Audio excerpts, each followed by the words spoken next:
Then the scripture reading for the lesson tonight will be in Matthew chapter 5.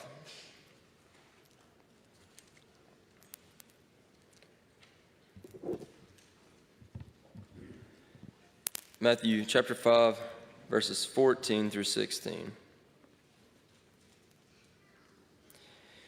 You are the light of the world, a city that is set on a hill that cannot be hidden. Nor do they light a lamp and put it under a basket, but on a lampstand, and it gives light to all who are in the house. Let your light shine so before men, that they may see your good works and glorify your Father in heaven.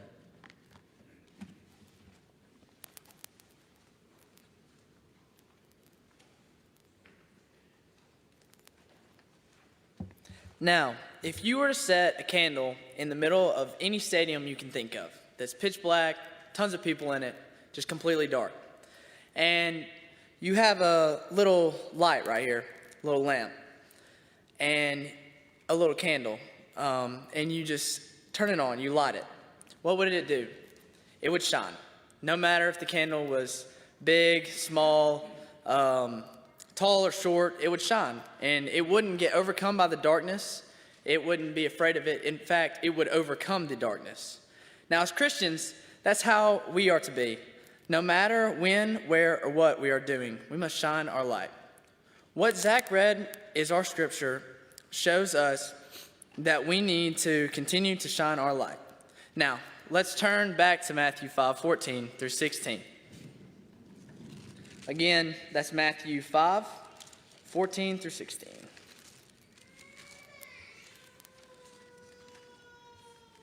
And it reads, "You are the light of the world. A city set on a hill cannot be hidden. Nor do people light a lamp and put it under a basket, but on a stand, and it gives light to all in the house. In the same way, let your light shine before others, so that they may see your good works and give glory to your Father who is in heaven." Now, today I will be discussing how to shine your light as a Christian by these three simple topics. First, shining our light to the world. Second, keeping your light on no matter what. And third, no matter what your role is, to shine your light to the fullest. First, when we shine our light, it cannot only be in the easy moments. We must shine our light in the difficult times. It's easy to be a Christian inside the church building with all the lights, if you will, and with all like the spiritual people. But when we get outside of the church building, that's when it can matter too. We are to we're supposed to act the right way to point ourselves to Jesus, and by how we act, and not for our gain, but for his. Take Paul, for example.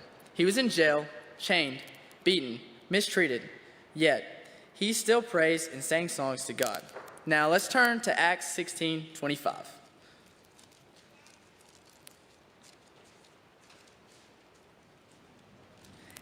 And it says here in Acts 16:25, "About midnight, Paul and Silas were praying and singing hymns to God, and the prisoners were listening to them. And suddenly there was a great earthquake, so that the foundations of the prisons were shaken, and immediately all the doors were opened, and everyone's bonds were unfastened."